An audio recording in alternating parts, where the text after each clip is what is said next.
Hello, welcome to Bates Tales, where the truth is not always pretty. I'm here today with my father, Pat Bates, and he's going to tell us some really cool stories. Some childhood stories that he barely survived. So this is for all the ancestors of the Bates boys, and let's get into it. I want to start off with that story that you were in the back of the horse trailer Oh, and it sprung you out. yeah. Well, it didn't spring me out. Well, just tell the story for everybody. Well, we used to go. We lived in Gardena, and my mom's second husband.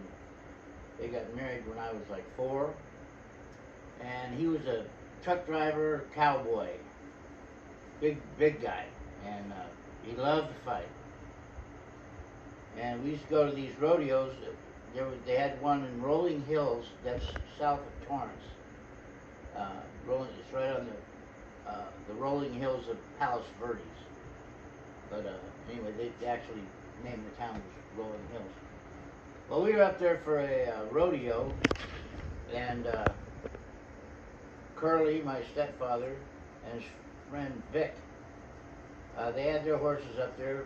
One of them was a big old roan with a white Blaze, and his name was Blaze, and Skeeter was a big old Palomino that belonged to Vic.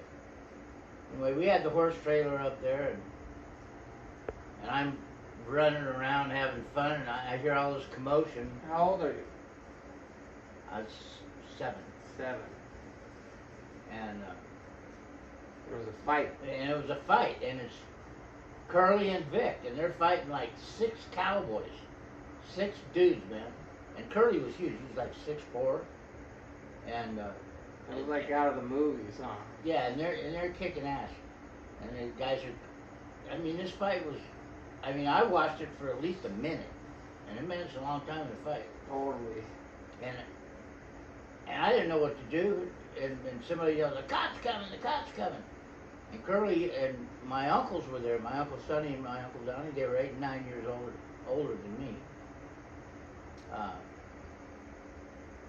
So one of them was 16, my Uncle Sonny, and the other one was 15. So anyway, they said, while they're fighting, he's yelling at Sonny, "Go get the horses loaded up." So You guys can get out of so it. we get out of there. So Sonny grabs and Donnie grabbed the horses and put them in the horse trailer. Well, meanwhile, I had climbed up on top of one of the horses, Flame.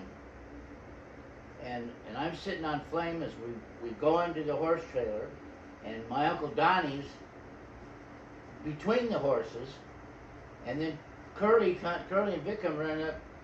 Curly slams the back of the horse trailer and tells Sonny, "Get in the back of the truck," and they get in the truck and they take off Fast. pretty fast. And He's drunk, too. oh, they're drunk as hell.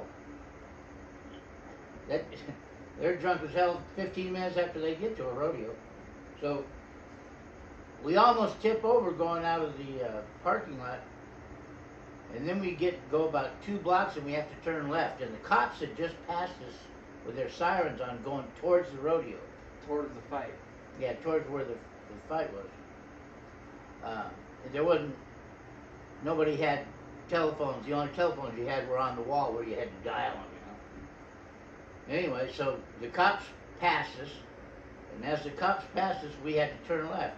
And he Which goes, made Curly even more panicked and scared. yeah. So So he Curly turns the steps corner on it. too soon, Too fast. and the horse trailer Tips over. and throws me. My Launches. Uncle Donnie Yeah. was between the horses still in the trailer. Getting So trampled. when the trailer went down and the horses are kicking, broke his leg and gouged him all up with the hooves Oh my God. when the horses are trying to get up. And you might want to wonder what happened to me. My uncle says I was the luckiest kid in the world. They were doing some construction on the side of the road, and they had a pile of dirt. The only pile of dirt around the street and the curb. Everything else is cement For miles, and trees, you land on and it. I land right in the pile of dirt. And your Uncle Donnie's getting trapped And my Uncle Donnie's between the getting fucking trampled horses and To shit. And so, fucking Patrick and- Bates lands in and my Uncle Sonny's trying to pull my uncle out, and drunk Vic and Curly get out there, and they said, and the horses still had their saddles on. Jeez. And so the horses get up and saw that Donnie's leg was broke and he was all screwed up, so they threw him in the back of the truck and told Sonny, you know, get to the hospital. There's a hospital right across the street from our house on Compton Boulevard, my grandfather's house, you know, and Sonny and Donnie were my grandfather's sons. So take him to the hospital and get your dad and your mom there. This is like on a Sunday afternoon. And so, and take Pat with you. Well, they were gone. Sonny just took off, and I'm left standing there, and Curly and Vic are on the horses, and I'm yelling, "Hey, take me!" So Curly comes back and rides on his horse and grabs me and throws me on the back of the horse. So I'm, 7 years old, and I'm on the back. Curly's a big old dude. So we go down to Western Avenue and start riding north. On the street. On the street to go home. Western This is Avenue 1955. Yeah, 1955. And so, and they're drunk, and so what do? They want to Vic go in a wants bar. more beer. They go in a bar with the Vic horses. says, they ain't got no hitching posts around here. For you people that don't know, a hitching post is what you tie your horse up to when you want to go into someplace. Yeah. So we, walk, Rode go over, the and he said, horse. rode the horses over to the bar, and Curly said, "No way, we ain't going there. Come on, let's go. I don't need any more beer." And Vic says, "I do," and he rode his horse through the door into the bar, and you hear glass breaking They're and throwing bottles. throwing bottles and stuff like that. And Vic must weigh, no kidding, 350 or 400 pounds. He's a great big old fat guy. Not slovenly where his stomach's all hanging over. Big, strong, Muscle. heavy fat guy. Yeah. And he's just having fun with it. He ain't afraid of nothing. And he talks Curly into coming. So Curly goes up there and he gets Flame to get his head in, and Curly's, come on. And Curly has to duck down because he's 6'4" to get his head through the door. Well, somebody hits Flame, his horse, in the head with a beer bottle, and Flame rears up and smashes Curly's head on the door jamb. And blood starts flowing onto you. blood is flowing all over me, and all down the back of Curly. But Curly's so drunk he don't care. And so we backed out of there, and Vic comes out and he's got a couple of bottles. Gives Curly one, and we're riding down Western Avenue, riding up Western Avenue north. No cops came. We rode, that's got to be at least 10 or 12, maybe 15 miles to where we live. And no cops bothered, nobody said anything, and it was a busy street. We rode those horses all the way home.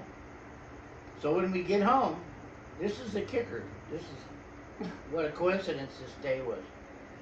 My little brother and sister, they were just babies. I mean, they were like 1955. One of them was 4 and one of them was 3. The 4-year-old was Harleen, and the 3-year-old was Jess. Jess was up in his high chair, and Harleen, or maybe he was 2 and she was 3. Harleen has this butcher knife, and she reaches it up to him, and he grabs it, and she goes, "No, that's mine," and cut his hand to the bone. Oh. And so that's where my mom was, at the hospital. Wow, what a Twilight Zone. Yeah, so she's at the hospital getting him all sewed up. Then she comes back, and then it's dark when we get home, and we're riding, blood all over you. and we're riding up, we got about maybe about 100 yards of driveway up to the ranch house. And we're riding up, and my mom's out on the porch. Where you guys been? Where you guys been? And we ride up to the porch, and she's got the lights on, and Curly gets down, and he lets me off. And I look at my mom, and she screams. There's blood all over me. And she thinks it's She yours. thinks it's mine.